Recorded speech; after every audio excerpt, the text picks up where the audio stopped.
This is the Bulldog on ClassX Radio. There's a written newsletter there for you, Jake. Thank you. I can tell you right now, it'll be a more controlled environment in here. Yesterday, Garrett was out of control playing with his saline breast implant that Dr. Kurtzman brought in. And I received an email yesterday afternoon from the FCC that said that one more time, that they have to watch Garrett play with a saline breast implant on the video, we're out of here.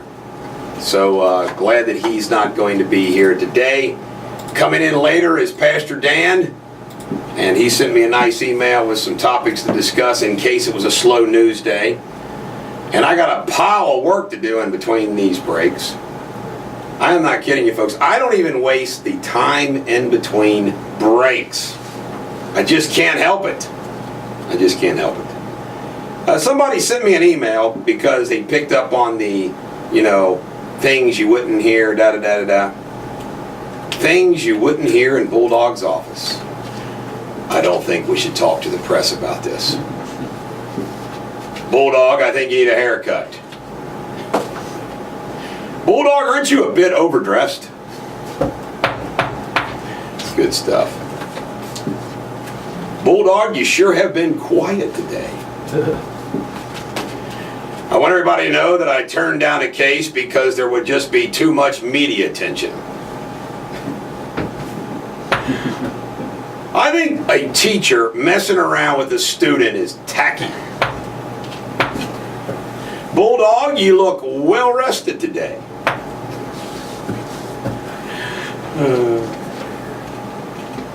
WLW called, they want you back. I really don't have an opinion on that issue. Oh my God. Does anybody know Clyde Bennett? Clyde Bennett he's a great lawyer, but he was a lawyer that was at Dinsmore and Shoal. And he was like a big-time criminal defense attorney working out at Dinsmore and Shoal. And he ran into a little bit of trouble. But he's back. He's been back for a while. And I always admired the guy. I know he knows his stuff. And he's got an incredible presence. I mean, he looks like he could be an NFL tight end. And when he came back, I reached out to him, all of us that have been nicked before get it. You realize the fact that the majority who want to try to keep you down, and you have to just accept the fact that what happened has got nothing to do with my ability and talents. Well, in that Avondale shooting case where I'm representing Bobby Matthews, he's representing a co-defendant. And there was a little concern yesterday possibly there going to be some kind of conflict or something because I had talked to his client early on. I called old Clyde yesterday, and ain't going to be an issue. Clyde will represent his client, I'm going to represent mine. And I started laughing so loud of the idea of Bulldog and Clyde. The short, white, bald-headed Bulldog and the big old tall Clyde. Clyde doesn't have any hair either. But we could probably sell tickets to this trial.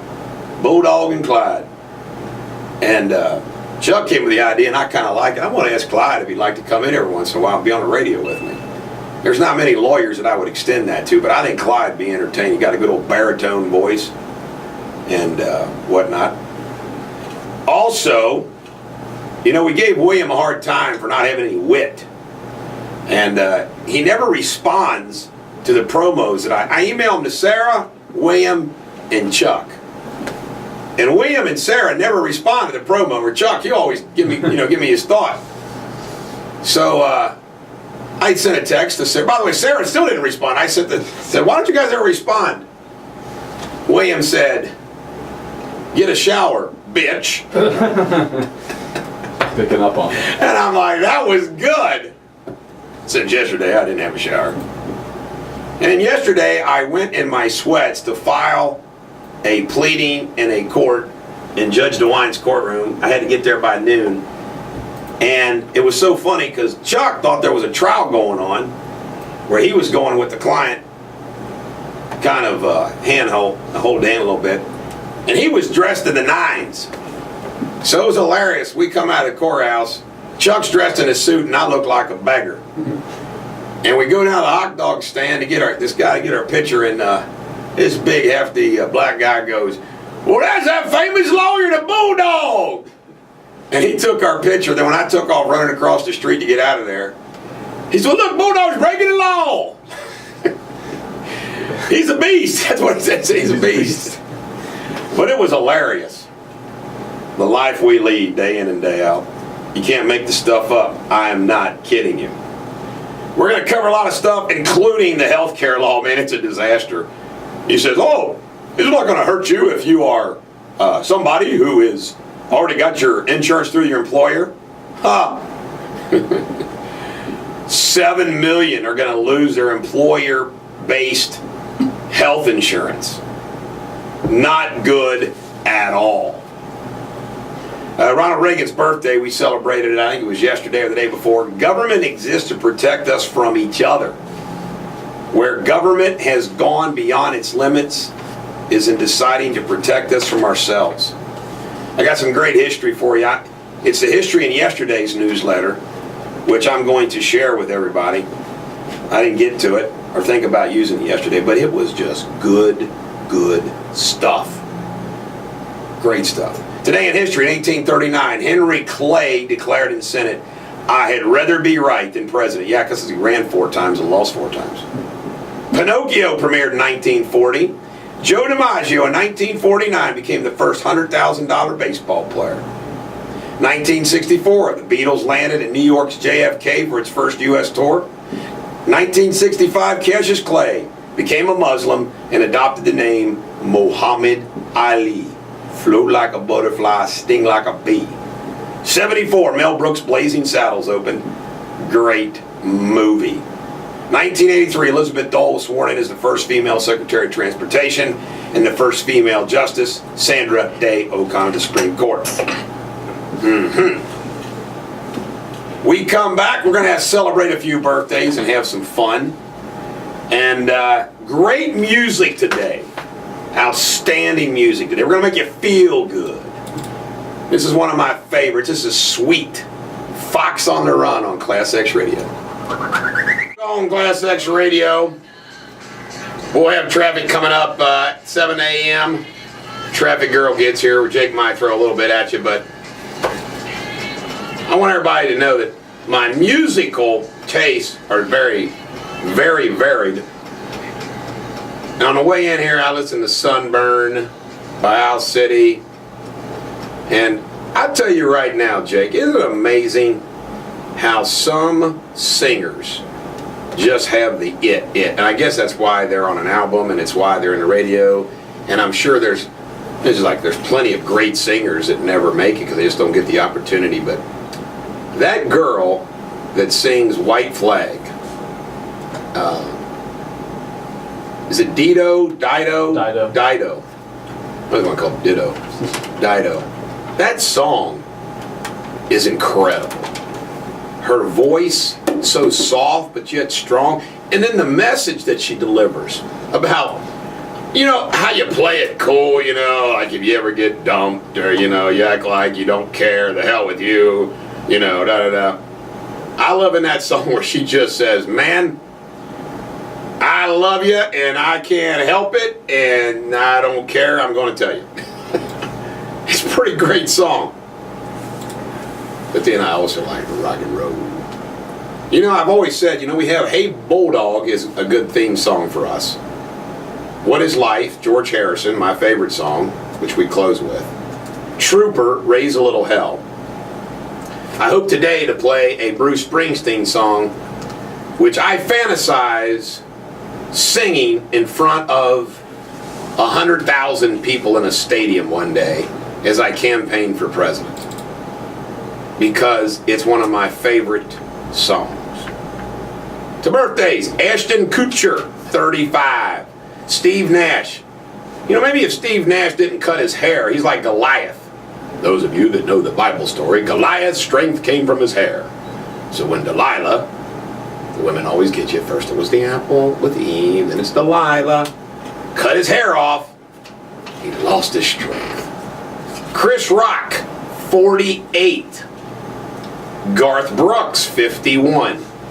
The Dance is a wonderful song, and it's a song that my wife and I enjoy together. Which has also got a great theme to it, The Dance. You know? It's like, if you have a chance, even if it doesn't end well, or you know, would you rather just have the dance anyway? I say hell yes. Hell yes.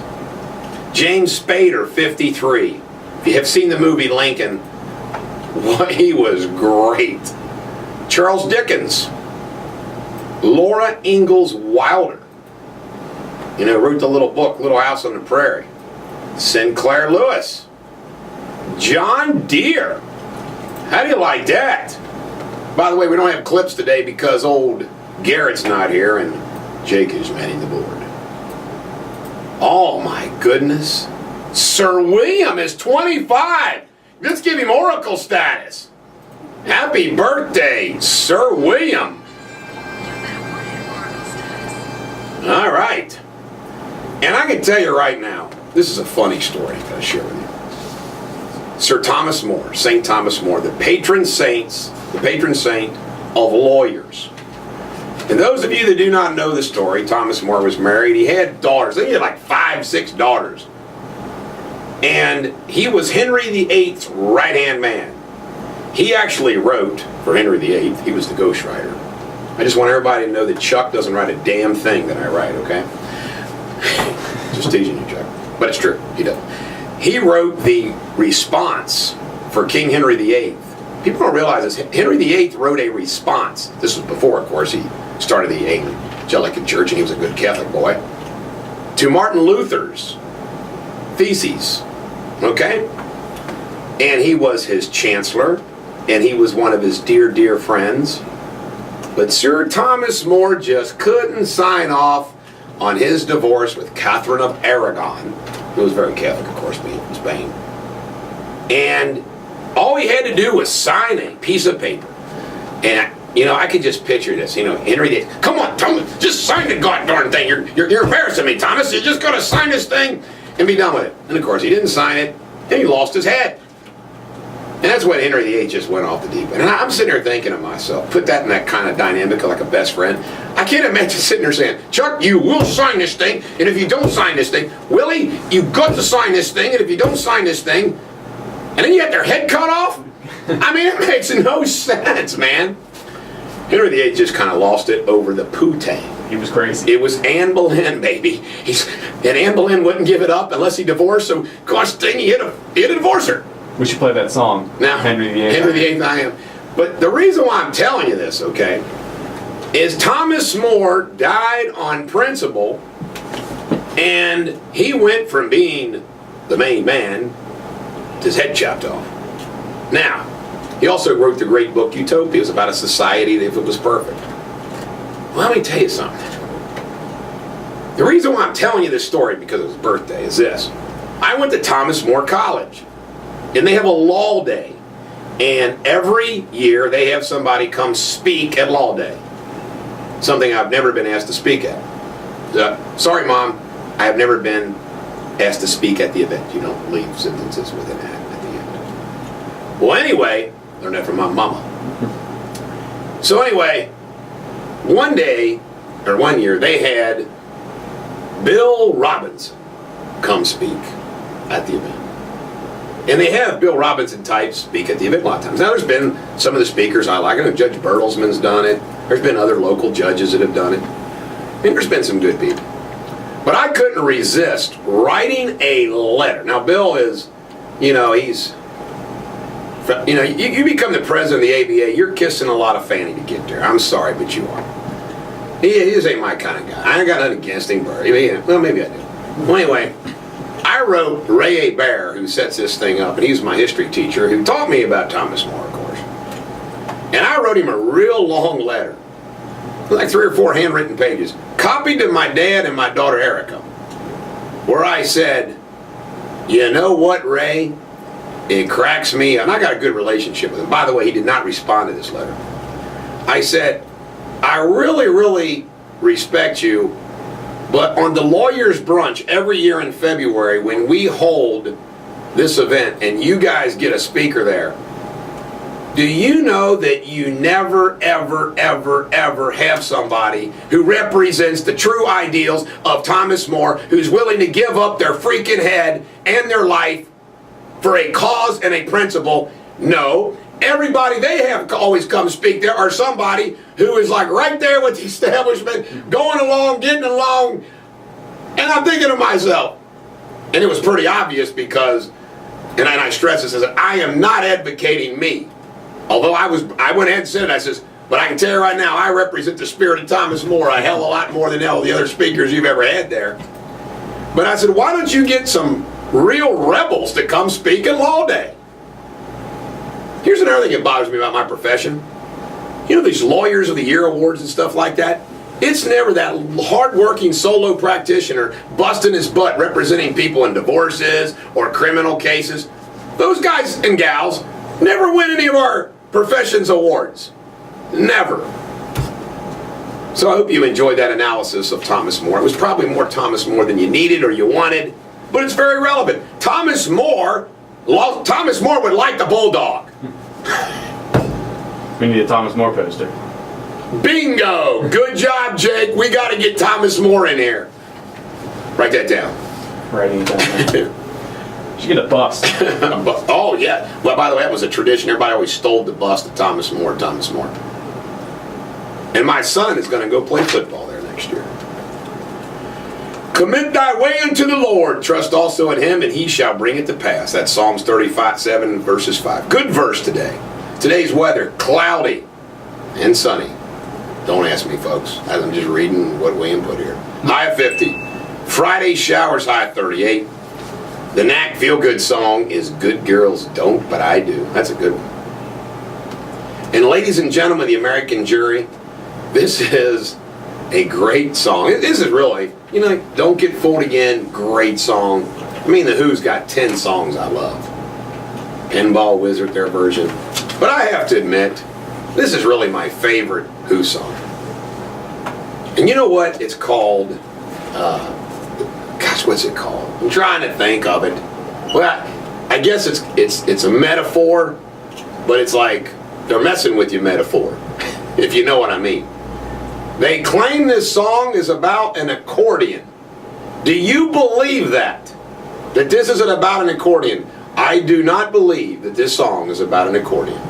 By the way, don't you like the show now? Don't let Karen interrupt me all the time. Thank you, Jake. You're welcome. Just get that Thomas More poster. Okay. This is the Bulldog Squeeze Box on ClassX Radio. This is the Bulldog on ClassX Radio. I hope you live your life with passion, folks. It's the only way to live. Yesterday, I am battling, for the lack of a better word, I am battling some complete sharks. I mean, I'm talking about lawyers that lie. I'm talking about lawyers that lie to the court. I'm talking about lawyers that, I'm telling you, you guys might get tired of me saying it, but I'm telling you the truth. I am different. But anyway, over the course of the last week, and certainly the last 3 or 4 days, I've had this legal matter where probably every member of my, all 20 of my partners, everybody on my staff has had a role in the battle. And yesterday morning, I had people typing, I had people faxing, I had people delivering, I had people researching. And after you file, you know how it is, whatever your profession is, you know exactly what I'm talking about, don't you? You're an electrician and you finish that job. You're a contractor, you finish that job. You're a lawyer, you finish the brief. You're a doctor, you finish that surgery. Accountant, finish that tax return. Farmer, you put in that last bit. You know how you just feel good. Student, took the test. When I filed that brief yesterday, and I sent a memorandum out thanking my entire staff for the assistance. It was awesome. Just made me feel good. And we got an army now. I mean, I can battle any law firm of any size now. It's kind of like, Jesse, do that. Hey, Alex, you research that. And so I got some incredible young partners. I tell you right now, I'll put Jesse Shore up against anybody in doing research and writing. Alex Schulteis, Chris Roach, Ed Clark, and all the rest. I'm sure I left somebody out. Should name them all. Jim Moore, Crystal Plummer. But anyway, it was awesome. All right, useless and interesting facts. So ferocious did the game begin in 1905 football season. 19 college and high school players died. Wow. You know TR intervened. There's a book written about it. TR saved football. The Metropolitan Museum of Art in New York holds the largest collection of baseball cards, 200,000. You got baseball cards, Jake? Yeah, my dad collects them.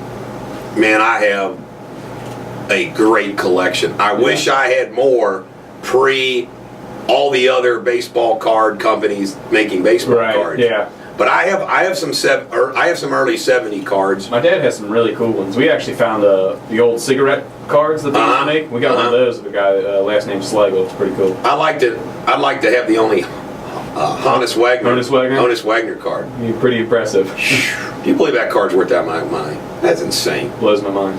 The kidney consists of over 1 million little tubes, and the total length of the tubes in both kidneys runs 40 miles. I just can't believe that.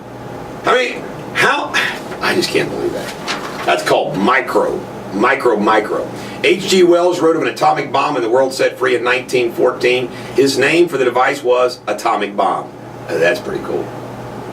The 6th President of the United States, by the way, I knew this. John Quincy Adams served in an official capacity for the U.S. for 55 years. He began at the age of 14 when he served as private secretary and clerk to the American minister in Russia in 1781. He was a young teenager and youngster. He was all over Europe with his dad. While he was president, Jake, he would go skinny dip in the Potomac every morning.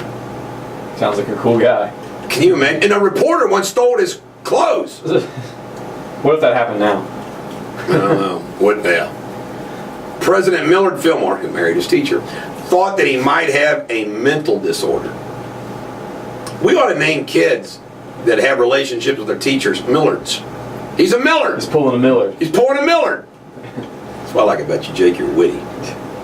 You won't believe what Garrett says behind your back, by the way. I bet it's pretty horrible. Can tell you that now that he's not here. Yeah, you know that time he said he tried to save your job? He probably wanted to fire me. I'm not kidding. Garrett would say, firing dog, I don't need him as a backup. Hey, Garrett. I'm in charge now. Hey, Garrett, we may not need you, with famous Wally Pipp. Rest is history. Each square inch of human skin consists of 19 million cells, 60 hairs, 90 oily glands, 19 feet of blood vessels, 625 sweat glands, and 19,000 sensory cells. You know what, Jake? I think some people have a higher volume of oily glands and sweat glands. Yes. When he became governor of New Jersey in 1911, Woodrow Wilson had never held public office. 1 year and 10 months later, he was elected president. Barack Obama, like. The first and only congressman to be arrested for criticizing the president was Matthew Lyon of Vermont in 1798. He had attacked President Johnson's plainly unconstitutional Sedition Act. Hello, Andrew. John Adams tried that earlier. And which forbade defamation of the government or its officers. The law was repealed during the Jefferson administration. And I knew this one. And can you imagine this, Jake? Theodore Roosevelt's mother and wife died on the same day in 1884. He was so bereaved he left politics for nearly 2 years. He went out to South Dakota. And in his diary that night, he wrote, "The light has gone out of my life," and placed an X. And he never, ever, ever spoke of his wife again. He's a pretty cool guy. And he had a daughter by her that his second wife, took under and whatnot. And she ended up marrying, she was a pistol. She married Longworth, Nicholas Longworth, who was a congressman here in Cincinnati. That was TR's daughter. TR's daughter. Jake, don't I just absolutely amaze you with the volume of knowledge that I possess? Historical facts is, very deep. Question of the day. Why doesn't the no shoes, no shirt, no service sign include no pants? That's a good question, William. Oxymoron of the day. I can't believe we keep coming up with these. Benign neglect. That's pretty good. That's pretty good. Now, Jake, before we play the next song, you said the joke was good, so let's hear it. We'll do it right now. I thought it was pretty funny. Brenda and Steve took their 6-year-old son to the doctor. With some hesitation, they explained that although the little angel appeared to be in good health, they were concerned about his rather small willy whacker. William learns. After examining the child, the doctor confidently declared, "Just feeding pancakes, that should solve the problem." The next morning when the boy arrived at breakfast, there was a large stack of warm pancakes in the middle of the table. "Gee, Mom," he exclaimed, "for me?" "Just take 2, Brenda replied. "The rest are for your father." That is good! That's a pretty good one. Bert liked it. Bert did like it. That was good. There's gonna be people eating pancakes. Is that why we get, what we just told on ourselves? Oh, yeah. Every Friday we get pancakes, Jake. My God, just told on ourselves. We get them for different reasons. Yeah, we like the syrup and the butter, Yeah. the taste of the pancake. Yeah, you can't get the syrup or the butter without the pancakes. That's right. Shakespeare for your day. Thus is his cheek the map of days outworn. I gotta read this again to see if I can even. Thus is his cheek the map of days outworn. Okay, cheek, map, I have no freaking idea what Shakespeare means today. All right, when we come back, we got some pop culture. Until then, who can we dedicate this song to? Oh, Rob Sanders. No, Rob Sanders. Anybody else I can think of? No, just Rob Sanders. No. Witch Wenzel. We dedicate this song to Rob Sanders and his good buddy, Witch Wenzel. Tom Petty on ClassX Radio. This is the Bulldog on ClassX Radio. Ladies and gentlemen, the American jury, I like Tom Petty, Refugee, but Even the Losers is my favorite song by Tom Petty. Traffic girls in. Shannon, what do you got on the traffic? Good morning. In Hamilton, there is an accident reported where a car struck a deer. Expect delays on East Taylor School Road at Jacksonburg Road, and an accident on McHenry between Westwood Northern and Harrison Avenue in Cincinnati. McHenry. You know, I take a deposition of a Dr. McHenry today. Yes, I do. Oh. I sure do. Fun fact of the day. Pop culture news. The Grammys. CBS issues warning to stars over breasts. They have sent letters to Katy Perry, Rihanna, reminding them to cover up for the Grammy broadcast. You know what? Good for them. Yeah. Bruce Willis on gun control. Mr. Yippee-ki-yay. Let's see what Mr. Yippee-ki-yay has to say. I think that you can't start to pick apart anything out of the Bill of Rights without thinking it's all going to become undone. If you take one out or change one law, then why wouldn't you take all your rights away from you? We love Bruce. In Bruce Willis's new movie, I wonder if he has a gun. Jake, do you think he uses a gun in A Bad Day to Die Hard? I heard it's all gun-free, no explosions. Gun-free, no explosions, no car chases, no violence. Right. I ain't gotta see that movie. That would suck. He's killing them with kindness now. Yeah. He's turned his life around. Bruce Willis, his new movie, A Bad Day to Die Hard, will hit theaters on the 14th, marking the 25th anniversary of the Die Hard franchise. William says her mic wasn't on. You want to do traffic again? Yeah. Do it again. All right. In Hamilton, there is an accident reported where a car struck a deer. Expect delays on East Taylor School Road at Jacksonburg Road, and an accident on McHenry between Westwood Northern and Harrison Avenue in Cincinnati. All right. Red 2 is going to debut later in the year. Justin Bieber said he's a responsible 18-year-old, that he has dark tint on his car windows because he doesn't want somebody to get killed trying to take a photo of him. Yeah, I'll buy that. Yeah, they hunt him down. I'll buy that. Poor little guy. John Travolta is allegedly exposing himself on a cruise ship, has dropped the lawsuit just days after a judge said the case would proceed in open court. Money. Money. Shut him up. LeVar Burton on Django Unchained. He said, here's what I want folks to understand. Django is a fantasy, it's not history. Roots is history, and that's the difference. Well, let me tell you something, LeVar Burton. They showed some pretty historically accurate treatment of slaves that made me very uncomfortable and everybody else uncomfortable. Then they would have something funny happen. I mean, it was a weird... I'd tell you right now, he ought to get the Best Directors Award because he took comedy and he took romance and horrendous institution of slavery and made a great movie. By the way, I told Chuck to go see it. Chuck wanted to go see it this weekend.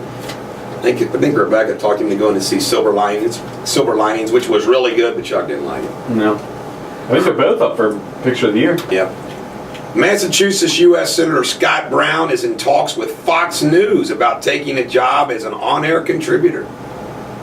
Chris Rock, he said the president and first lady are kind of like the mom and dad of the country. And when your dad says something, you listen, and when you don't, it usually bites you in the ass. Chris Rock, Jack waking Chris Rock up. I used to like him. Jim Carrey under fire for gun control tweet. Anyone who would run out to buy an assault rifle if the Newtown massacre is very left in their body or soul worth protecting. Jack waking Carrey up. Jeez. All right, Mike Leake agreed to a 1-year contract. He won't be stealing any t-shirts unless he just wants to. $3 million. 3.06 actually. No, 06 is He important. didn't get that 60,000 in there, man. Bengals promoted Hugh Jackson to running backs coach and special assistant to Marvin Lewis. UK signed 22 football recruits, 11 from Florida, where Coach Mark Stoops was defensive coordinator for Florida State. That is a good sign for UK football. Why? They're just faster in Florida. They breed them faster down there. Nerlens Noel was named the Fast Break Player of the Week. Good for him. What else do we have some interest here? I'm not going to give you everything that's in the newsletter sports. The Boston Bruins have moved into first place. Cyclones play Saturday. Still haven't heard back from my buddy Nick Bronger. I thought I was connected. I thought Nick was my buddy. But no. What else here we got? Oh, the Miami Heat took it to Houston 114, Houston 108. That's the only score I work. I don't care about the other teams. Louisville beat Rutgers 68-48. Looks like Louisville is just crushing everybody in the Big East. And another score here. Butler Bulldogs 77, St. Bonaventure 58. See, if you're a local team or you're the Bulldogs, we report your score. Hey, let's do this. Let's not do the Bearcat score just to piss off Garrett. No. We got to do the Garrett. We got to do this score. Well, especially since the score. Providence 54, Cincinnati 50. By the way, I want all you Bearcat fans to know we like the Bearcats too. We just like the dog Garrett. Providence 54, Cincinnati 50. Bert thought it was funny, Garrett. You know what Rick James thought of it?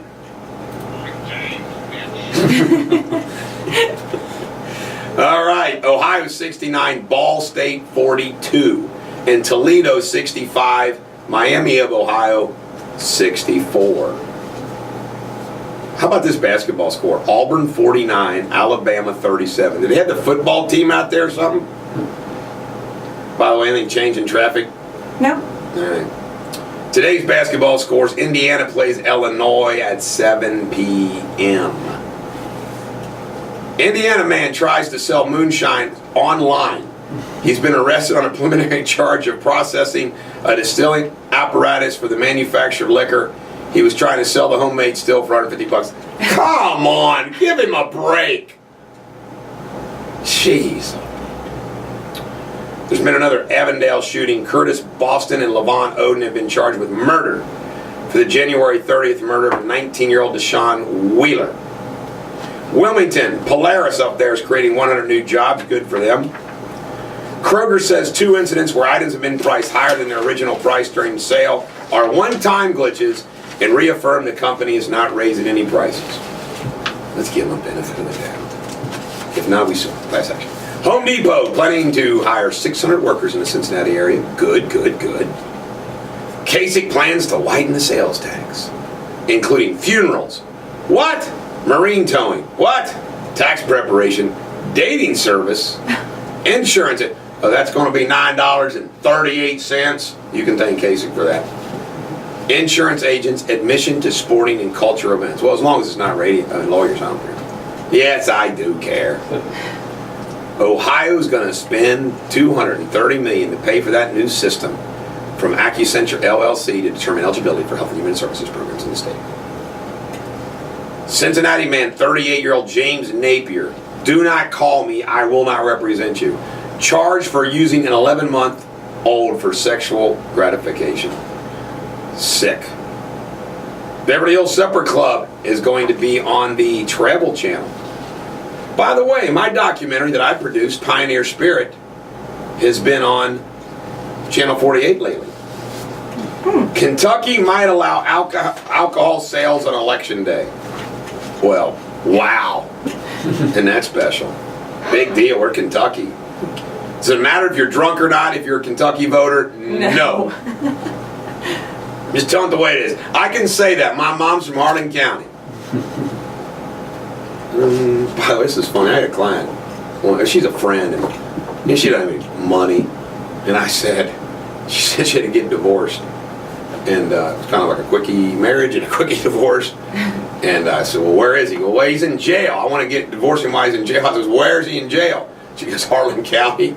I said, you married a guy from Harlan County? You should have known better. I love you, Harlan County. California public schools, they're being investigated for misappropriating $170 million in funds that were targeted for low-income students. Wow. Lance Armstrong being investigated by the feds for obstruction, intimidation, and witness tampering. I want to tell you something. If I had to bet money, Lance is going to do some time. He did some bad, bad things. When the feds stick a microscope up your colon, they find out everything that's in your colon. Computer records, text messages. I mean, they interview people. And you know what? When they interview witnesses and they say, hi, Jake, we're from the FBI. Oh, uh-huh. Yeah. We'd like to talk to you about Eric Deters. And even though you're my cousin's son, so that makes us cousin, man, the FBI starts squeezing you. Now, Jake, I wouldn't tell on you, but we'd tell on Garrett, wouldn't we? Yeah, probably. Yeah. We'd throw that son of a gun on the bus. Hey, it was Garrett, man. Oh, he would throw us. Hey, he's from Anderson. You can't trust people from Anderson. You can't. Ladies and gentlemen, the American jury, this is Steve Miller.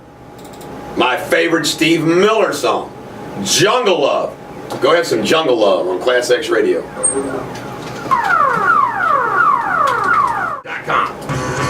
This is the Bulldog on ClassX Radio. Coming to you live from the Fox 19 building in downtown Cincinnati. We gotta call it the Dog House. Dog House, bitch! Alright, what do you got there, Trevor girl? In Hamilton, there is an accident reported where a car struck a deer. Expect delays on East Taylor School Road at Jacksonburg Road. And an accident on McHenry between Westwood Northern and Harrison Avenue in Cincinnati. Very good. You do a great job with traffic. Thanks. Have you ever struck a deer? Yes, twice. I take it back, I've struck a deer 3 times. The most latest is coming in here one morning is a famous event where I just ran right over a deer in my F-150 and I just was late, so I kept on going. Left Bambi in my wake. Just kept on going. About 100 feet north of my law office. I just couldn't deal with it. Sorry, Bambi. An Indianapolis man has filed a lawsuit against 2 local police officers there. Said he was beaten and arrested by police while having an epileptic seizure. They accuse him of being drunk on drugs. This reminds me of a funny story. Remember Dizzy at Bulldogs? Yeah. Dizzy? Yeah. There was this guy named Dizzy, and Dizzy had a lot of issues, but he worked for me as a dishwasher guy at Bulldogs and Independence. And Dizzy liked to drink a little bit. A little bit. And true story. Now everybody knows I got police officer friends, but everybody knows that I defend people and I sue police officers every once in a while. And at the time this event happened, I was in some pretty contentious cases against City of Independence police officers and county police officers. By the way, all those matters are over with, and I feel like my relationship with the local police has improved greatly, based on how many times I've kind of given me a break on the speeding ticket or something. Anyway, so I just want to tell you, I don't got any issues with Kenton County Independence Police Department at the present moment. Dizzy also had, and by the way, I've told this story. I'm not dogging him. He likes the story. He thinks it's funny too. Dizzy also had a vertigo issue, and he couldn't afford his medicine. So, I mean, I bought him some medicine. Not illegally. I said, here's the medicine. Go get a prescription. Anyway, Dizzy is drunk. His vertigo's acting up. And when he walks, it looks like he's walking, I'm not kidding you, 45 degrees sideways. Dizzy's walking over to the Blue Pantry, 100 yards from Bulldog's, late at night, at a 45-degree angle, with a Bulldogs t-shirt on, and the police officer sees this guy like, this guy's drunk, and the police officer stops him before he gets to the store and says, "Sir, what are you doing? Where have you been?" Something like that. And Dizzy, with his nice slurred speech at a 45-degree vertigo drunk angle, says, "My name's Dizzy, and I work for the Bulldog, Eric Deters at Bulldogs." He went straight to jail. I said, "Dizzy, next time, you might want to keep that a secret." He thought it was going to help him out there. Right. "I work for Eric Deters." "Oh, really? You're going to jail." Even Burt Reynolds thought it was funny. I mean, it was. The final count dropped in the Mike Leach lawsuit. It was a lawsuit filed by Texas Tech University head coach. Mike Leach has been dismissed by a Lubbock judge. The judge ruled that school officials didn't violate the former coach's due process rights when they fired him in 2009. I gotta assume that's Mike Leach's dad. I don't know. General news: 13-year-old Yesenia Ramirez says she was robbed at gunpoint by 8 of her 7th grade classmates in Dallas while selling candy for a spring break trip to Six Flags. The boys also stole her cell phone. We're going to hell in a Chinese-made canoe, folks. That's 8 horrible. 7th graders robbing her of her candy. Oh my God!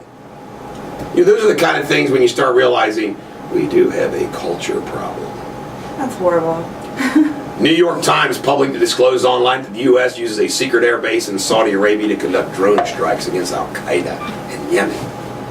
You don't want to go to Yemen. Yemen, there's a lot of bad stuff that happens there. Unless you want to go to salmon fishing. Let me see. Leon Panetta is going to be calling for Congress to limit military salaries to 1% pay increase in 2014. Boy Scouts of America are delaying their decision on whether or not to include gay individuals in their group until May. I heard they were going to exclude Hispanics, blacks, and Asians.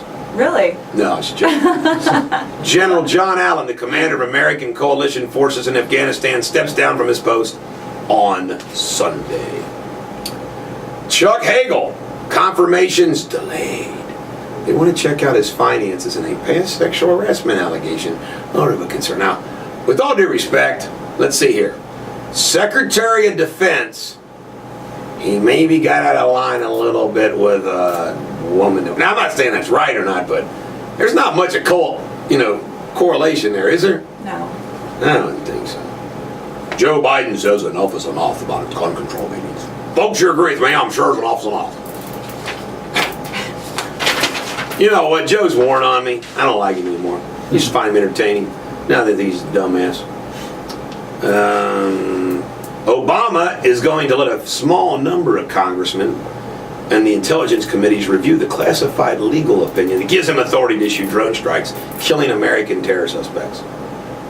Scarborough, this is so frightening. If George Bush had done this, it would have been stopped. Yeah, about time, Coffee Joe. I don't like him anymore either.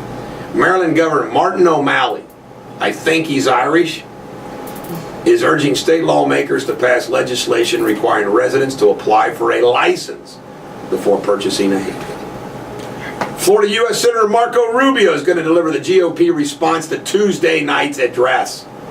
Next Tuesday, State of the Union. Marco Rubio is going to give it in 4 languages: English, Spanish, German, and Portuguese. No one was it. Ladies and gentlemen, the American jury, we got Van Halen. This is their big hit, or their only hit, on their last album, Tattoo, on ClassX Radio. This is the Bulldog on ClassX Radio. I got to give an Oracle status.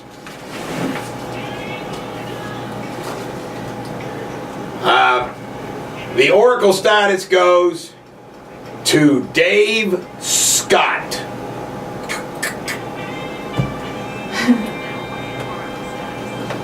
The highest honor that the Bulldog Nation can bestow. Dave Scott lives about an hour from Louisville, and Chuck had to go down there and pick him up because he had to come up here.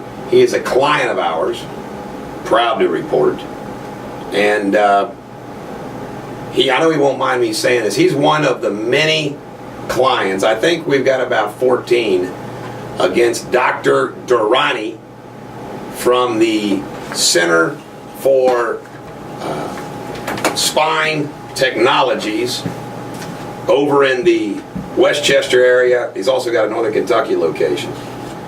And we have those claims going on. We got a ton of them. Just sad, sad, sad cases. What did he do? Well, let me see. The allegations against Dr. Durrani, these are public lawsuits, involve surgeries that were unnecessary, surgeries with using a Medtronic's bone supplement called BMP2, which he's misused, and he misrepresented, like he used it without telling the patients, and he tried to hide it. There's some billing fraud. We're about ready to file like 5 more. It's pretty incredible. We also, of course, handling these cases against Dr. Shear. By the way, if you or a loved one knows, we're looking for witnesses. If you or a loved one knows someone who was had some issues with Dr. Durrani or Dr. Gary Bashir with the prescription drug issue there, email me or text me. We're looking for some witnesses. I'm not asking you as a lawyer for client purposes. I'm talking about witnesses. All right, what else do we have? Eric Cantor on Violence Against Women Act. Cantor said, as a gentleman, I care very deeply about women. Well, we're glad to know that, Eric Cantor, that you support the non-beating the hell out of women bill. I would like to go as the leader of Bulldog Nation, I would just like to announce right here and now that I too support the bill, Don't Beat Up Women. That's good. Something every red-blooded American can get behind, Jake, can't you? Yeah, I mean, at first I wasn't sure, but then I thought about it. Yeah, I'm behind it. And you know what? I'm also for the don't kick your dog today, Bill. Right. I mean, dogs are good animals. You shouldn't kick your dog. Yeah. Anything going out there in traffic? Yes, in Hamilton there is an accident reported where a car struck a deer. Expect delays on East Taylor School Road at Jacksonburg Road. And Hamilton also an injury accident on Hamilton Avenue at US 127 southbound at I-275. Excuse me 1 second. I've actually had some people call me and wanting to sue when a deer hit them. Yeah. And I'm like, Bambi doesn't have insurance. No. I mean, I've had people, go ahead, next one. Wow. An accident on McHenry between Westwood, Northern and Harrison Avenue in Cincinnati. And an accident blocking the right shoulder on I-75 southbound at the Norwood Lateral, exit 7. Let me tell you where you can sue. If you hit a cow. Right, you can sue the farmer. Because the cow got out, he was negligent letting the cow. My brother Thad, this is funny. Our own bull got out. Thad worked on a railroad, so he was out early in mornings, late at night. He had this nice old fixed up old Ford truck. I mean, like a 1940s or 50 truck. He's driving home one night, bam, he stopped abruptly. I mean, like, bam, right in the middle of the road. He hit that bull, and that bull didn't even move. Big animals. Gosh, Yeah. it was foggy outside, or we like to call it froggy.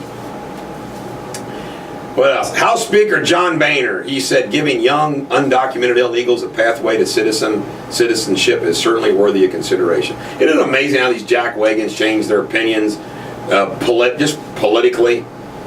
Yeah. Obama has nominated Recreational Equipment Inc. CEO Sally Jewell to replace Ken Salazar.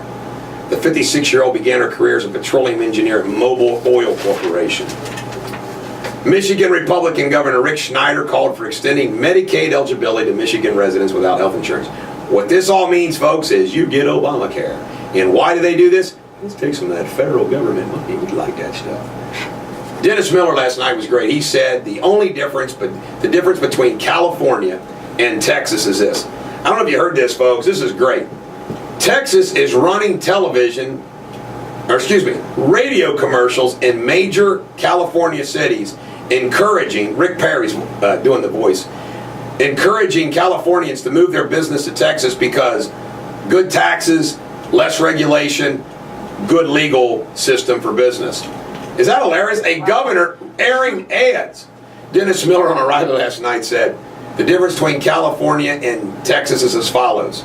California has the smartest, dumb governor, and the Texans have the dumbest, smart governor. And that is true. Okay. I bet it'll happen. I bet people will leave. Oh, Texas is... I think it's going to happen to a lot of states. Mm-hmm. And I tell you right now, this is going to be incredible. When Obamacare just completely fails. Oh my gosh. The unscary sequester. Washington is in a fit of collective terror of the sequester, aka the impending across-the-board spending cuts. Trying to explain the zero economic growth at the end of 2012, White House spokesman Jay Carney, who I cannot stand, blamed Republicans for talk about letting the sequester kick in. Hello, it was a deadlocked committee of Republicans and Democrats that gave us sequester. How do they say these things with straight face? How do they say it? Okay, let me give you an example. It's like, okay, I'm drinking water and taking vitamins. And it's like, well, it's your fault. I'm drinking this water, taking the vitamins, and I'm doing it on... they're shameless. They can see somebody... If they had video of them robbing the bank, they would say, well, the Republicans robbed the bank. It wasn't... We didn't rob the bank. The Republicans did. Republicans set us up. They're shameless. Man.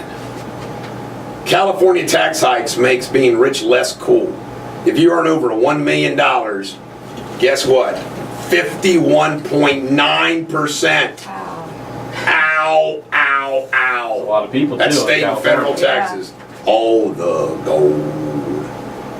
You know what? You know where all the gold in California is going? The federal government. U.S. Postal Service is going to end first-class mail delivery August 1st on Saturday. Good move. Restaurant sales increase over the low-calorie menu. Would you like? You know what they're serving in some restaurants? Would you like a cucumber?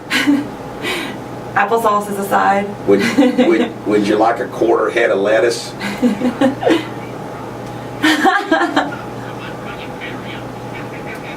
Fries. Would you like a slice of tomato?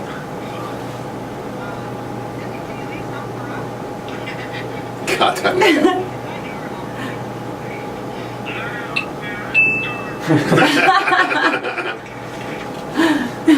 American Airlines and U.S. Airways are trying to finalize a merger that would make it the largest airline in the world. Market capitalization would be over $10 billion. Boeing is working on a new design for its lithium-ion batteries used in the 787 Dreamliner aircraft. That's a great line. That's a great name. Like, if you're a single dude or a bachelor dude, you know what you ought to call your car or truck? Hi, honey, would you like to get in my Dreamliner? That's a great line for it's a Dreamliner. U.S. coal exports an estimated 120 million tons. How about some hypocrisy? We're supposed to be green, green, green. We got trading issues with China. Well, hell, let them buy all the goddamn coal they want. Have you gone green at home? Hell no. Well, you know what? I got to give Mary credit. Mary's great about it. We do this. Plastic bottles, metal cans, glass bottles, and everything else. Anything plastic, she does save. Mary does all that stuff very well. That's good. The rest of us, particularly me and Parker, we're the worst. We're like, just turn the goddamn garbage can. A blizzard's going to hit New England this weekend. Thank God we're not there. Minnesota moose hunting. There's a decline in the moose population. Oh, this is, I can't report that. It's in the newsletter. It's just too bad. Ozone is dangerous for pregnant women. Did you know that? I did not. If you're pregnant, stay away from the ozone. I mean, I don't know how, but... All right. Ladies and gentlemen of the American jury, I have a great song for you right now. The Rolling Stones, Some Girls, on ClassX Radio. This is the Bulldog on ClassX Radio. Anything going on out there relative to traffic? In Hamilton, there is an injury accident on Hamilton Avenue, US 127 southbound at I-275. An accident on McHenry between Westwood, Northern, and Harrison Avenue in Cincinnati. An accident blocking the right shoulder on I-75 southbound at the Norwood Lateral exit 7. In the Cut in the Hill, there is an accident blocking the right shoulder on I-7175 southbound at 12th Street.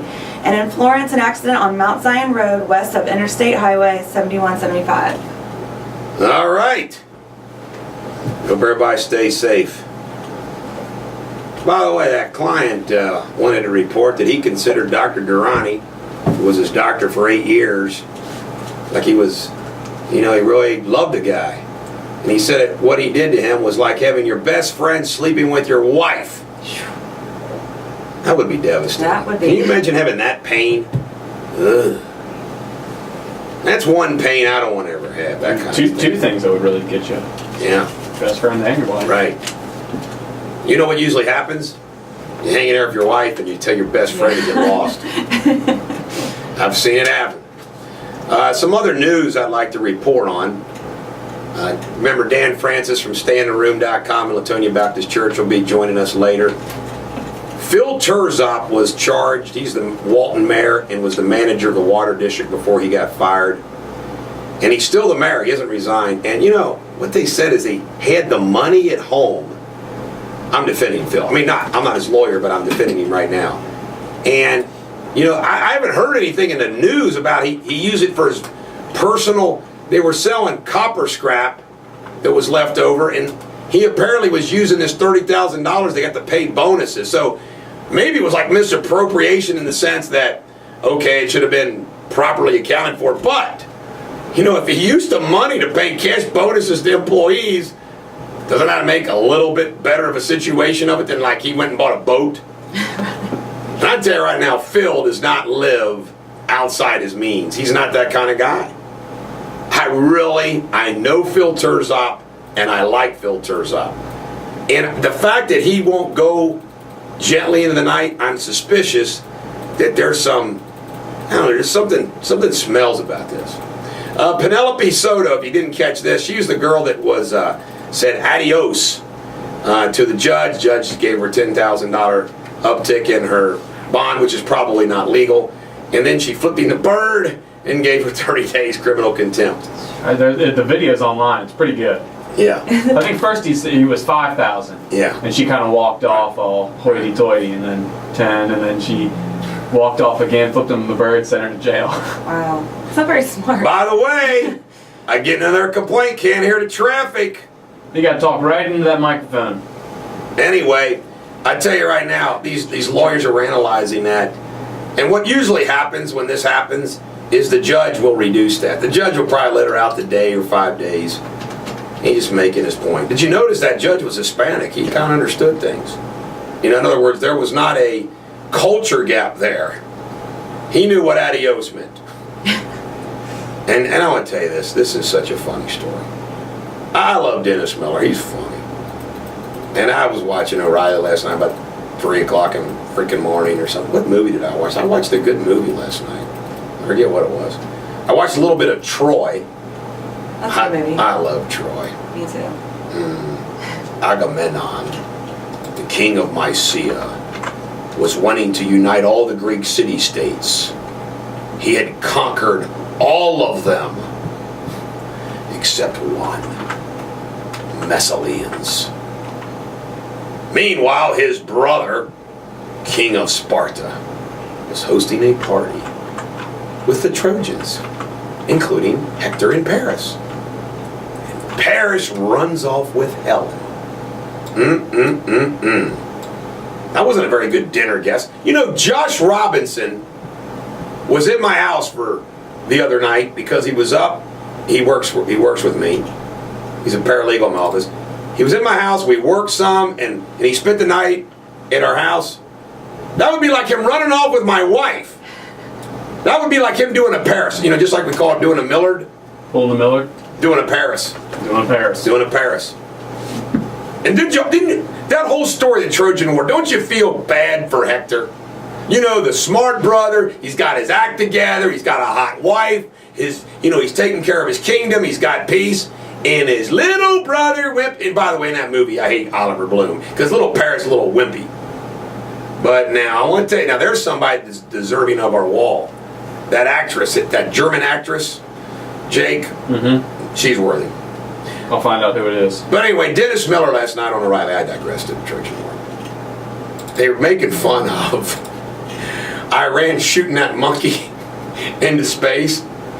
Oh my God, it's hilarious. They're showing it, put this little monkey, and he's all strapped in like this box, and they put him in the rocket and shoot him. And what they were saying, what Dennis Miller was saying, which was so funny, was he hates Iran so bad, the monkey said, "Will you shoot me into space?" Probably. Was that recent when they did that? Yeah, it was a couple of days ago. I know Russia did it a long time ago. And it's like, wow, Iran, you want to do a space program too? Shoot a monkey up there in a rocket. Now, there's no word. I don't know if the monkey came back down or not. Good little monkey dude. Around up there. Yeah, Aww. poor little monkey. Oh gosh. By the way, Obamacare, they say the cheapest plan in 2016 is going to cost $20,000 a year. How does a family, combined income 50, 60, 70, 80,000 afford 20,000? Let me break that down for you in months. You're talking about probably $1,700 a month. Ugh. It's a lot. Meanwhile, Juan Williams is like, well, you got to understand. Juan Williams, let's jackwagon up Juan Williams. It doesn't matter what the heck it is. He goes, well, you got to understand. It's just like Social Security is going to take a lot of money to make it all work. Oh, gosh. I don't get it. World's going to hell in a Chinese-made canoes, I like to report. There's a big event that ClassX is going to get behind at the Battle of the Bands, the Madison Theater on February 23rd. It's a Stones cover band led by my good buddy Mick McFadden, and a cover band of the Beatles. The Battle of the Bands on the same stage. You going to that? Heck yeah, I'm going to go to that. I want to remind everybody, this weekend, Saturday and Sunday at the Duke Energy Center, February 9th and 10th, there is the Franchise Expo. Local news is talking this up, so is Mayor Mallory. I wonder if Mayor Mallory is going to stop by and ask for a Snappy Tomato pizza. Should just give him one. By the way, I consider it an outrage. Don't you, Bulldog Nation, an outrage that Snappy Tomato Pizza, I'm the second largest shareholder and a member of the board, doesn't sponsor my show. Yeah, how's that possible? You can tell who controls the company. My dad, who's got the most stock in the company, obviously thinks my show sucks. There's little faith in the show. Come on, Dad. My show's not that bad. Come on. Come on, Dad. Oh, it gets even better. My little brother Jeremy, who's the president of the company. Don't ask me how that freaking happened. I can't even I can't even control my little brother. I think my dad and him have an alliance against my radio show. I might have to fight back at the next board meeting. I'll do a filibuster in the meeting. Oh my God. What else? I had a couple emails that I wanted to share. Love your newsletter, Central Ohio. Okay, get this, Central Ohio. Well, I'll read this when we get back. We got to play a song. This is the Traveling Wilburys Tweeter. Remember Tweeter from the football movie Varsity Blues? And the Monkey Man. on ClassX Radio. This is the Bulldog on ClassX Radio. All right, you're going to get you got 2 strikes already. If you don't use the microphone properly, you're going to be fired. Go ahead. In Cincinnati, there is an accident on Constantine Avenue at Glenway Avenue, an accident on Delta Avenue at Golden Avenue. In the Cut in the Hill, there is an accident blocking the right shoulder on I-71-75 southbound at 12th Street. In Westchester, an accident blocking the left shoulder on I-75 northbound at Shepherd Lane. An accident blocking the right lane on I-75 southbound at the Norwood Lateral. In Hamilton County, an accident on Martin Luther King Drive at US 42 and Reading Road. An accident on McHenry between Westwood, Northern, and Harrison Avenue in Cincinnati. In Florence, an accident on Mount Zion Road west of Interstate 71. And in Cincinnati, an accident on Anthony Wayne Avenue at Sheenan Avenue. Lots going on out there. Is that better? Yeah, but I hate to see all that green out there. It makes me feel bad for our community. You know what I'm saying? I mean, it's kind of bad. Ladies and gentlemen of the American jury, I got an email from a Bulldog Nation member, Nick, that says, "It's nice to know there's one lawyer who's not afraid of a single soul." Thank you, Nick. Bulldog Nation member, Matt, "Love your newsletter, Central Ohio.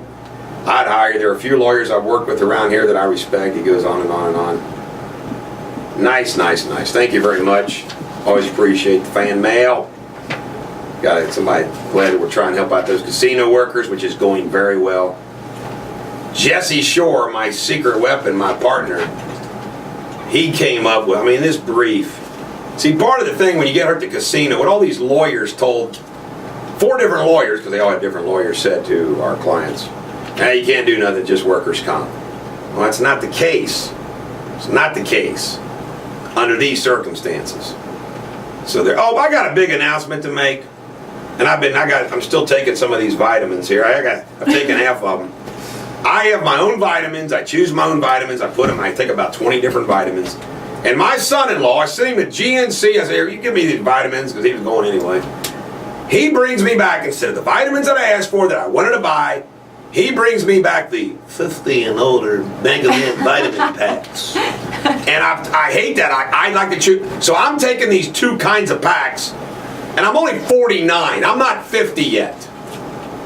I don't even know what I'm taking. That's a lot. I don't know how you take all those.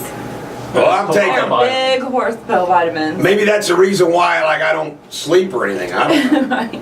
Maybe there's cocaine in there. He's all jacked up on vitamins. Now, you know that Joseph Story that he wrote about the Constitution? I ought to bring that in. It's been a while since I've read it. It's the most poetic thing about the Constitution you're ever going to hear. I'm going to tell you the story about Marbury versus Madison. Okay? The first important Supreme Court decision in our country's history. And this was in yesterday's newsletter. And this is worthy of mentioning. You know how I am about history, and I don't like to do history for history's sake unless it inspires or it's relevant to what's going on today. Like, do you think any of the jackwagons in Washington would lay down their life like the Greeks and the Spartans at Thermopylae to give the United States one more day from an invasion by China? Hell no. They'd run for the hills. The decision in this Supreme Court case of Marbury versus Madison, 1803, established the right of the courts to determine the constitutionality of the actions of the other 2 branches of government. Keep in mind, Barack Obama claims he taught constitutional law. What a joke. Outgoing President John Adams, what he did is he was leaving. He made some appointments. Issued William Marbury a commission as Justice of the Peace. But the new Secretary of State, James Madison, refused to deliver it. Marbury then sued to obtain it. With this decision in Marbury versus Madison, Chief Justice John Marshall, who, by the way, could jump over 6 feet high, and was Thomas Jefferson's cousin, and the Liberty Bell cracked during his funeral, and wrote the first biography of George Washington, and was the 3rd Chief Justice of the United States, established the principle of judicial review, an important addition to the system of checks and balances created to prevent any one branch of the federal government from becoming too powerful. You hear that, Barack? This is great. A law repugnant to the Constitution is void, wrote Marshall. A law repugnant to the Constitution is void.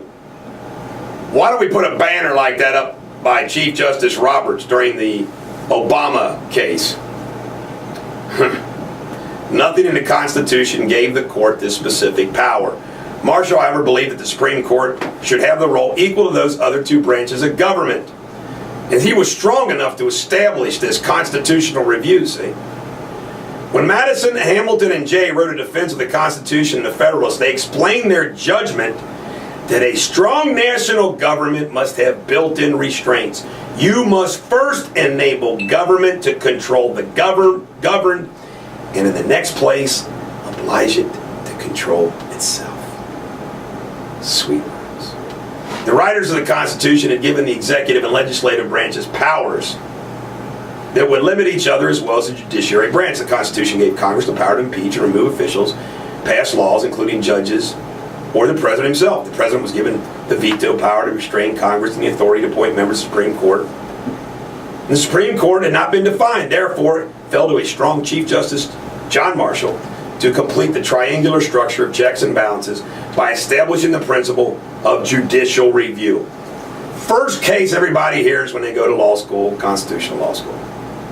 Although no other law was declared unconstitutional, get this, until Dred Scott in 1857, the role of the Supreme Court to invalidate federal and state laws that are contrary to the Constitution has never been seriously challenged.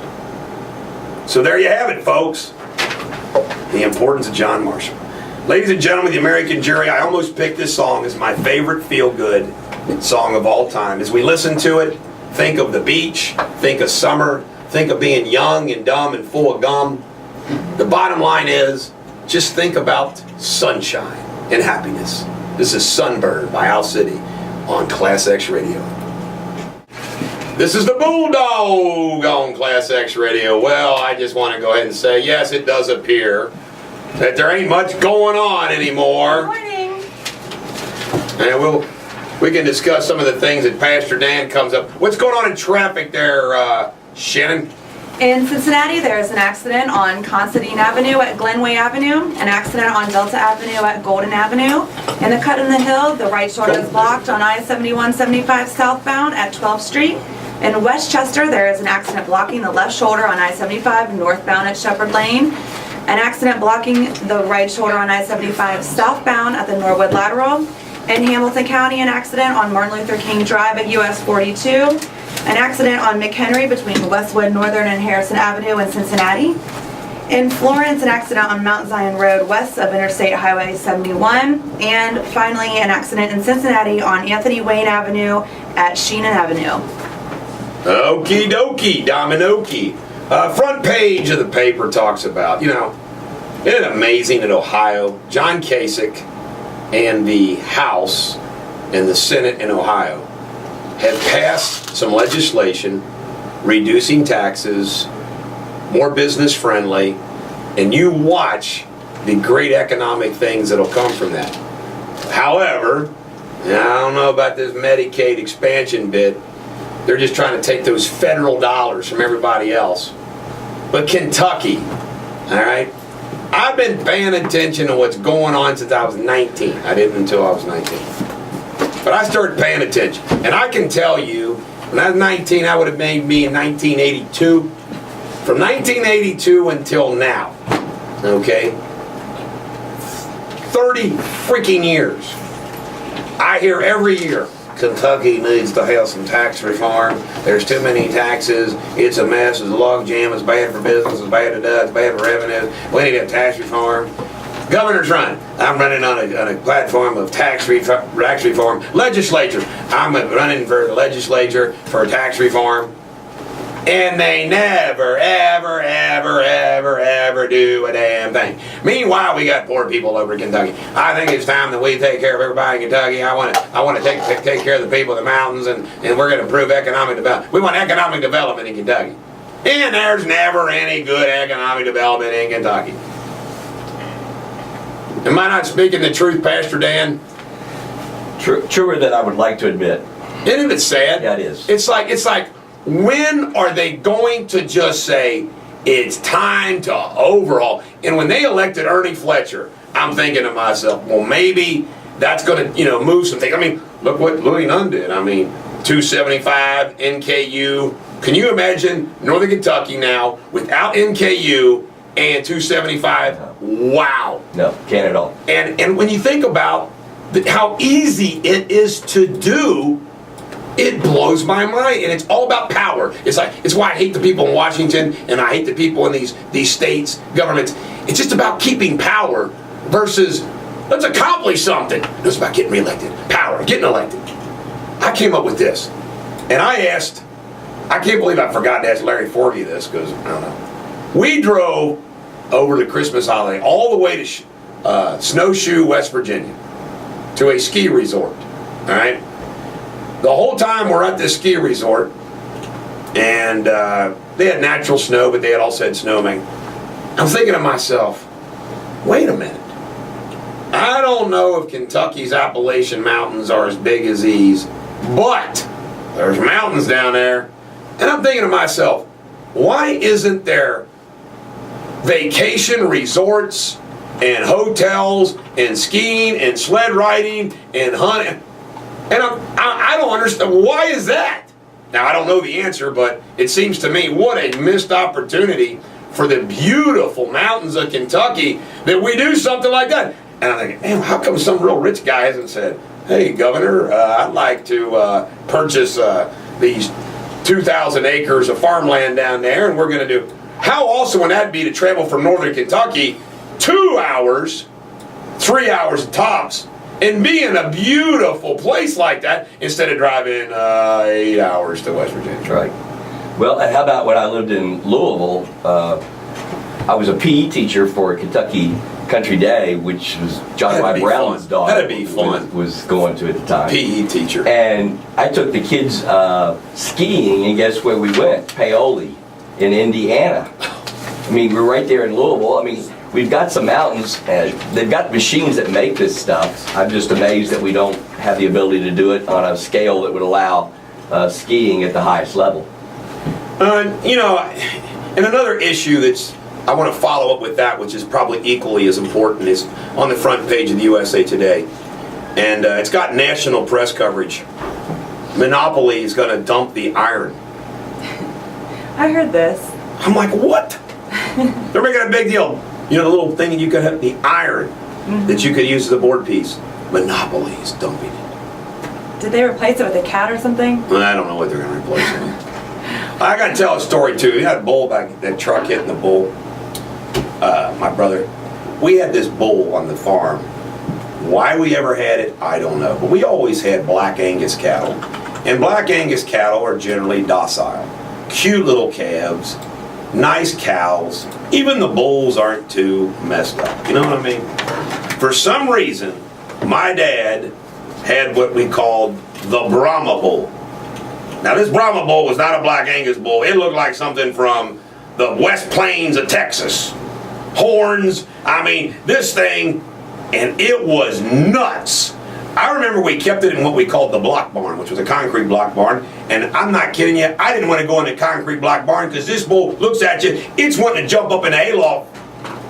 One day, little old Eric, about 12 years old, is putting salt out for the cows. When he realizes, when he's in the middle of this field, which we called Old Baldy. Why it was called Old Baldy, I don't know, but I'm in Old Baldy. I look over to my left, and the Brahma bull wasn't in the black barn.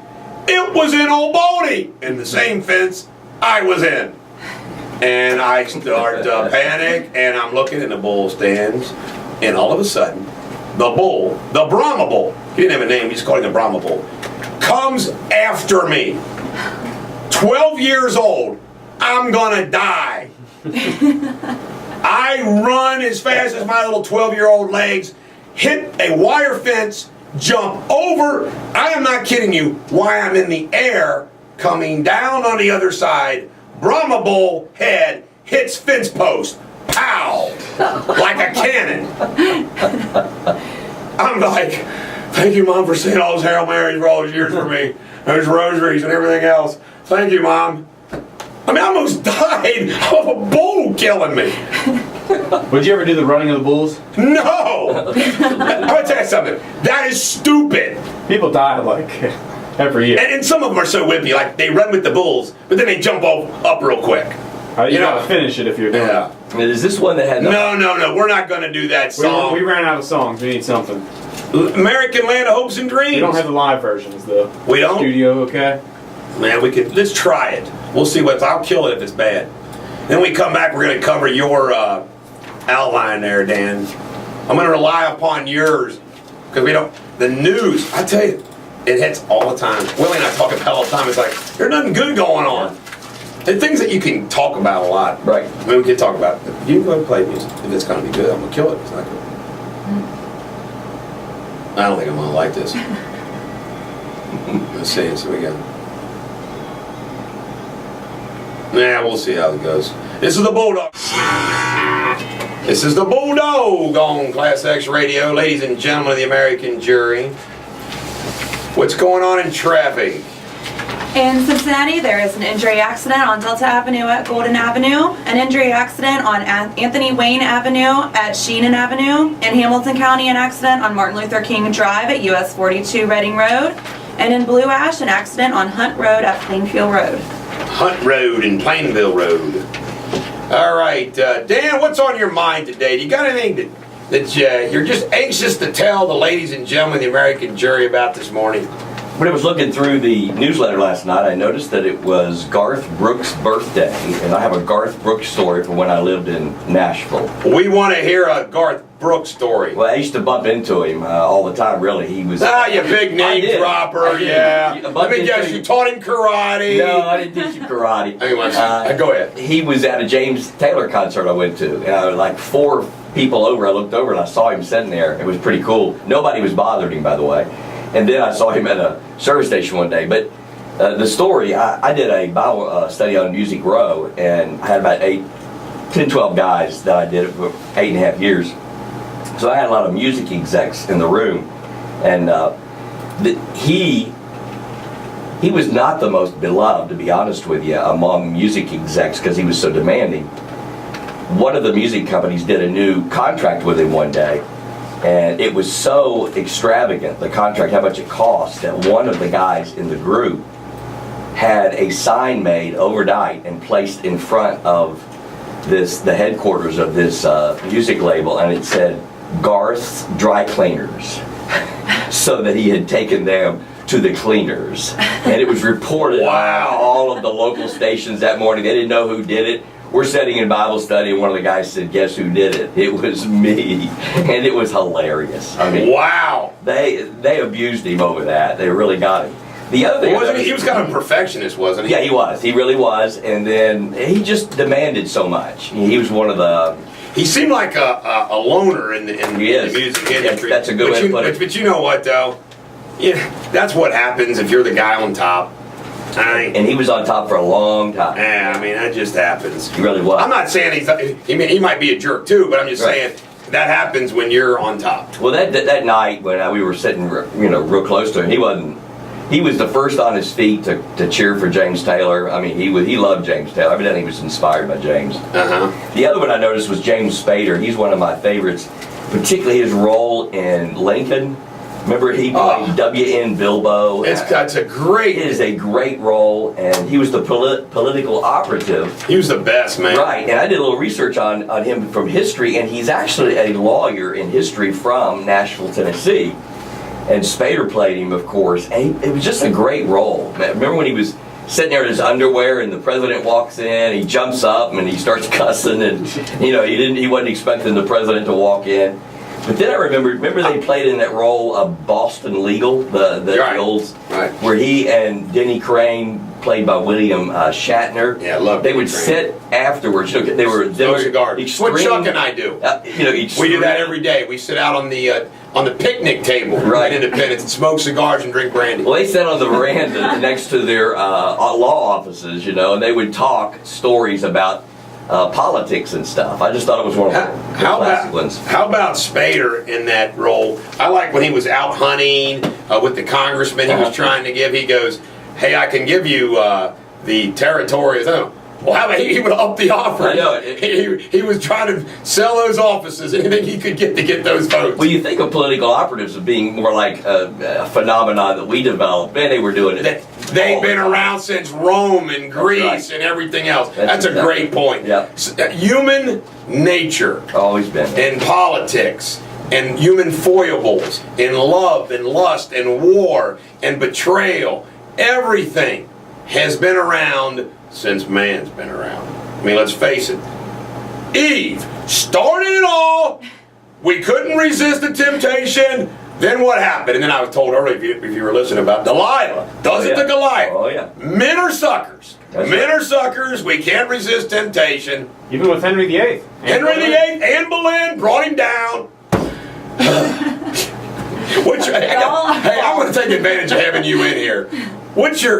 Give us some deep philosophical, as a preacher, about Adam and Eve, Delilah and Goliath, and Henry VIII and Anne Boleyn. All I know is that most of the counseling I've done through the years, there's been two issues to deal with couples: money and power as it relates to sex. And power as it relates to sex is not always an act of sex as much as it is the power to be connected to another human being. Mm-hmm. And what people don't realize is that sex is the deepest kind of connection. And it's a pretty good connection. Oh, it's a very good connection. Which leads me to Valentine's You Day. get kind of connected. Right. Which you all were talking about earlier. And by the way, I don't have any show and tell. You know, Doc brought in evidently a show and tell yesterday that got out of hand. Yeah. It got out of hand, trust me. Yeah. Garrett. By the way, I'm lucky my wife doesn't have black fingernail polish and toenail polish. I heard that might have She happened. was listening. She'd heard, yeah. Oh my God. Well, the only thing I thought I could bring was a show and tell. I've got two things. Probably, I've got an assortment of Bibles. That would have really gone south. But I have this confession thing sits on my desk that a good Catholic buddy of mine gave me, and it's this metal thing. I'm sure it was on a confessional somewhere. I don't know if he stole it or what. But it's this beautiful metal thing. It says confession, 5 o'clock to 7 o'clock.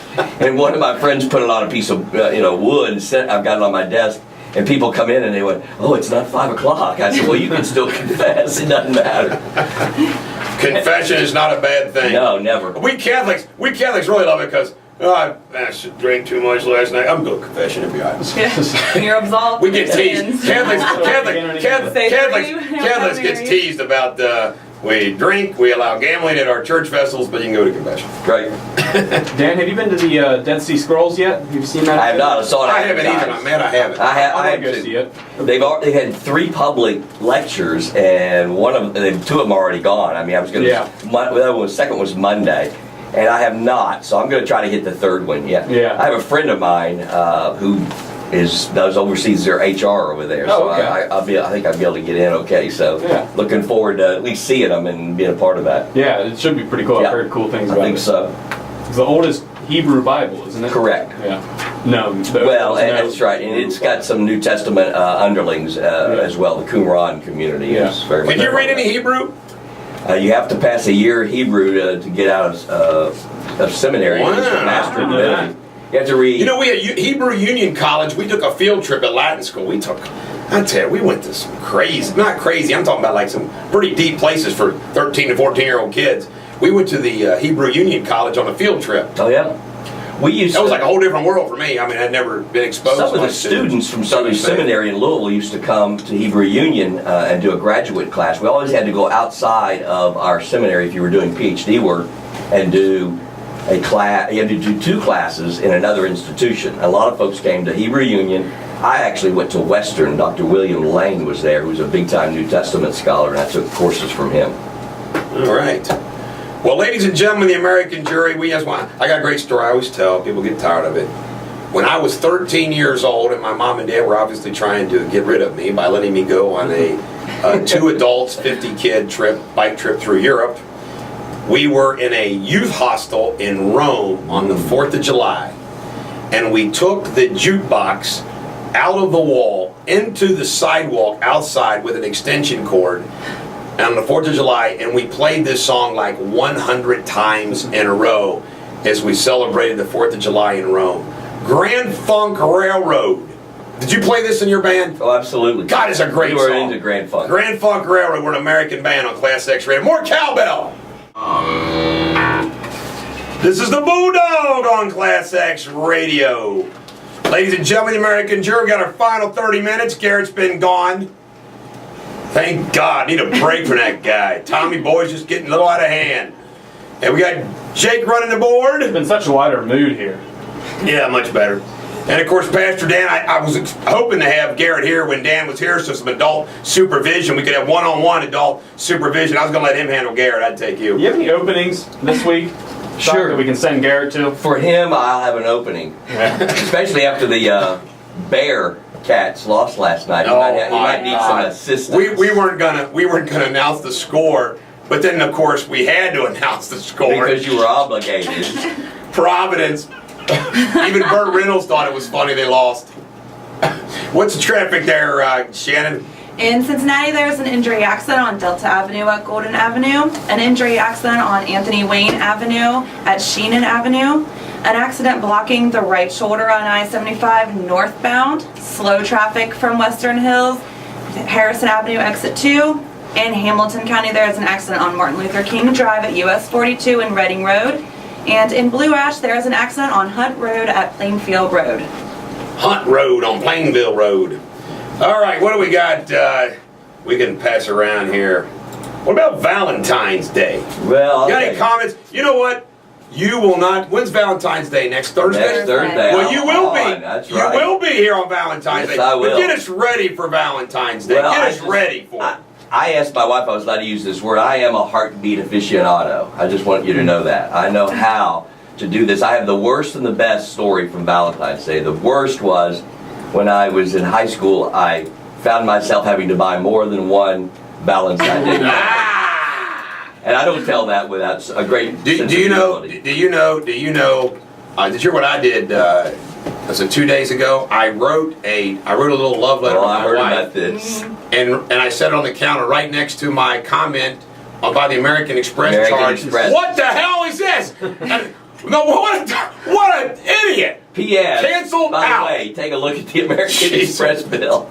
I love you. What the hell is this? Right. A little counterproductive. Yep. Us guys do stupid things. Yes, we do. Love is not one of our first languages. Do you have plans with your wife? I do not have definite plans. The good part I was going to tell you was that I had this plan a number of years ago where I sent her a flower and she would go to like 5 different places.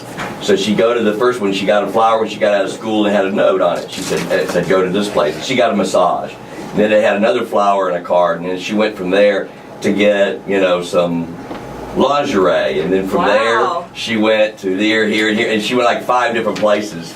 And the last place, there were some ladies present, and they said, "Excuse me, could you give me the name of your husband?" See what he I bothers. hope my Right. girlfriend isn't listening. 'Cause I think I might. Is that right? I might borrow that. I've got my Pretty notes awesome. in a notebook, in a notebook, so I can share them with Okay. you. Do you agree with me that one of the best things that you can do is a handwritten love note? Oh, nothing. Not a Hallmark card, a handwritten That's love right. note. And nothing like it. Add a little flower to it, or make it, just unique to you. So you're getting Nothing advice, like it. folks, from a pastor that knows That's how to right. do Valentine's Day. And I've done marriage enrichment for 20 years now, so my wife and I do marriage enrichment retreats. So Have you ever seen the movie Finding Forrester? One of the yes. best movies of all time. Yes, it I is. love that movie. And when Sean Connery says, "An unexpected gift at an unexpected time," that's right, great. and he line. does it, and it works. She Great goes, "What's line. this for?" Well, no reason. That's right. She goes, "Really?" Oh. I mean, that's just but that's true. But Valentine's Day, somebody, a Bulldog Nation member fan sent that any woman who says, "Oh, we don't need to celebrate Valentine's Day," is lying. If got your it. wife or Lying. girlfriend guy says, "Oh, we don't need to do anything for Valentine's Day," they are not telling the truth. Not telling the Do truth. not listen to that. right? You That's don't right. have to do a lot, but you have to do something. Right. I've already got the gift, and I can tell because she's not listening. She's at school already. It's one of those little. She takes her iPhone and puts it in this little case, and it has big speakers next to it, Yeah. so you can slip it in at school, and she Right. can play Wow. Pandora or whatever. She loves music. She loves to dance, so she'll love it. One of the things that relative to the gift idea, I love this story. A buddy of mine, I'm not going to embarrass him, although he ended up marrying his wife. He lost his girlfriend. She was at Thomas More. She was a nursing student. And I became buddies with this guy, and she was going out with another guy at Thomas More, and of course he couldn't stand this guy. And he was a rich, quote-unquote rich kid, okay? Apparently, on Valentine's Day, rich kid didn't do anything. Ooh. He shows up with one single red rose. Melted her. Took it down. Is that, I mean, That's right. the power of Yep. that. That's right. That's right. And by the way, they're married today. Power. They were, Works great. they were meant to be. What else going on in the world? You like to come up with original thoughts. I had one the other night, I think. What do Lent, Groundhog Day, and Valentine's Day have in common? I can't wait for this, Oh, Andy. this is good. Religious origins. All of them have religious origins, even Groundhog Day. Acts of confession and transparency. They're all, the little groundhog comes out. It's true. He has to be out there and be public. And then the final one, and maybe the best one, public displays of affection are accepted. I have to ask this. I know the religious foundation of Lent. Right. I know the religious foundation of Valentine's Day. Beautiful story, the story of Valentine's. It is. What's Groundhog Day's Well, I've got it religious in here. Let origin? me look it Because up. I'll give it to you at the break. Okay, the next break? Yeah. And you love to talk sports. I do. What's going on in sports Well, that we missed? well, there's a couple things you And we missed. missed all kinds. Look at all this stuff. William, you're fired. I listened in on Monday and I heard a lot of whining from two guys who were talking about the last call that wasn't called. And I brought in Yes. photo evidence to show you Should've that been it called. was it was an uncatchable ball. It should not have been called. I've got You don't think it was photo catchable? Now, by the way, I agree with the uncatchable, but I think if he didn't hold him up, he would have caught it. If you look at this, I don't think you would have ever caught up with it, and they were I both pushing and respectfully shoving. disagree. I know you do, but but my point about the Super Bowl is I remember when I was in the studio, we went around the circle of people and we predicted who we thought would win, and there were two people who predicted the Ravens would win, and there were two people who predicted the 49ers were. I think you had already gone that day. I was Ravens, wasn't I? Well, I think you were gone that day. I think you'd already left, but I think it was I might have picked Shannon or me. I might have was picked that? 49ers. I might have The picked Ravens. 49ers. Shannon and Congratulations.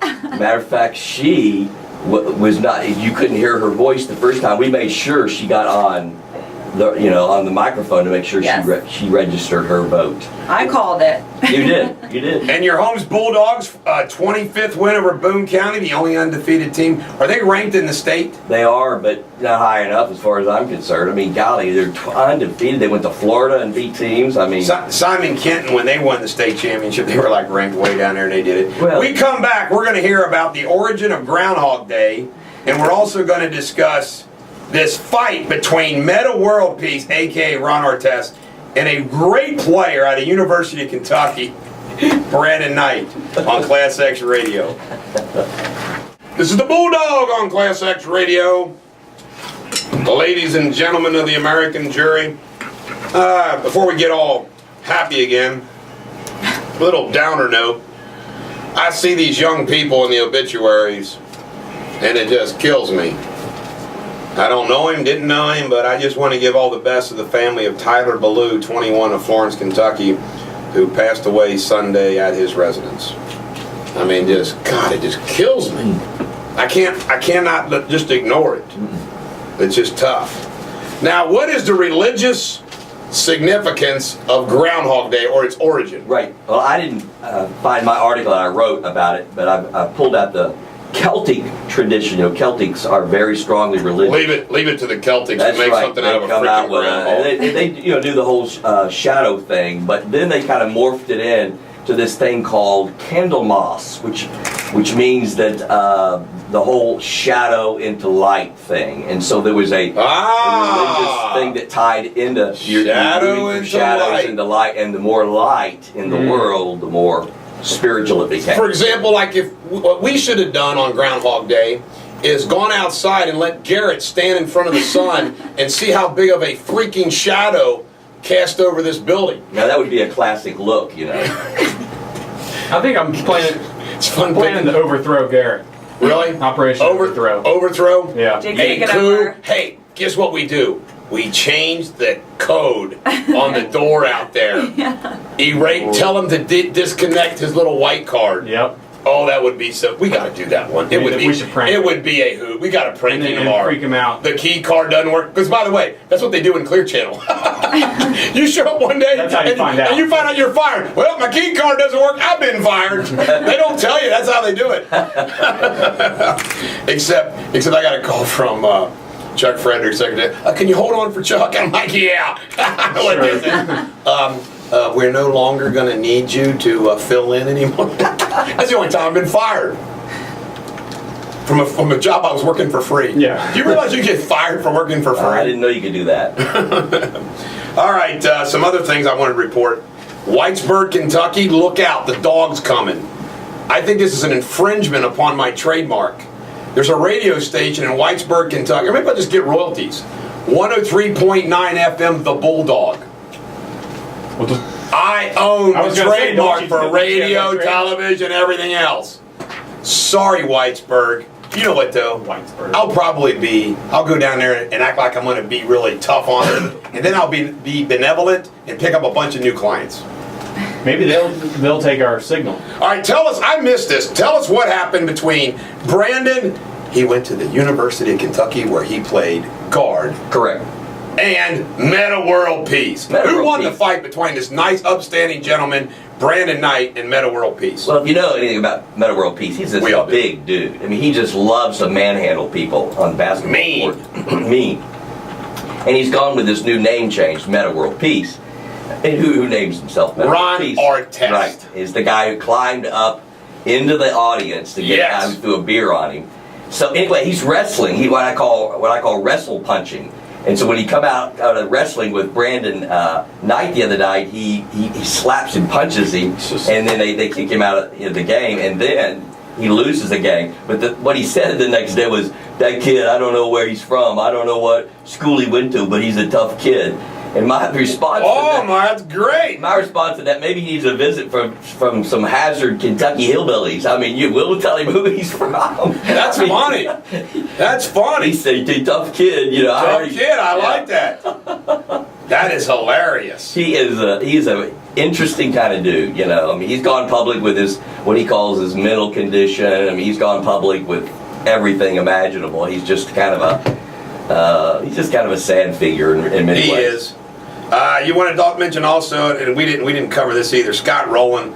God, just move on. Yeah, I mean, Move on. Either tell us what you're going to do, or don't. I mean, he's a class act usually, so something's going on here. I just kept thinking maybe, why are you not going to tell us what you're doing? And because it really kind of messes things up. We have 2 third basemen right now, because that's the way we planned it. Come on. Frazier has earned that He job. absolutely has. Gray has And- earned it. and I would like to Dusty's see Scott gone on take public and some said sort it. of coaching position. Yeah, I know. Well, that's a different story. Or you bring him in and he knows, you're the bench player. Yeah. And I But wonder you if know he'll what do though? that. You know what? Infielders, you don't want a third player. You want a guy that can play short, third, That's right. second, And everything he else. can. Real quick, First Amendment. Relative to Boy Scouts, what's your thoughts on Boy Scouts and homosexuality? Because you're a preacher, give us your perspective. Well, I always lean on the side of love, obviously. But the questions I kept asking myself, I kept listening to this on the radio yesterday. I was traveling around. By the way, I oppose it. And I'm not anti-gay, I just oppose it. And people say why. I say, I don't really know, I just do. Well, I think, and there's a First Amendment Center in Nashville, Tennessee. I mean, it only given to working this out. I'd love to get their opinion. But the questions I kept asking myself were these: how do you support equal rights for all people and yet agree to disagree, honestly and caringly, about moral absolutes without being seen as discriminating or bigoted? And how can Jesus' mandate to love allow us to be loving in the best sense of the word, yet not be swept into what I would call the moral morass of anything goes? And is it possible? Well, that's where the far left wants to go. They want to go to where it's anything goes. Well, and I would want in my opinion, get your perspective of, is there a legal definition of discrimination? Because everybody's throwing this word discrimination around, that if I disagree with you, if anybody disagrees with your view about any of these subjects, that you're discriminating against me. Dan, thanks for coming. It's going to be fun having you on Valentine's Day. Yeah, I look forward to it. This is from a client of mine. I heard the cutest thing leaving work going to my car. I got behind two older ladies, 50s and 70s, just getting off the elevator.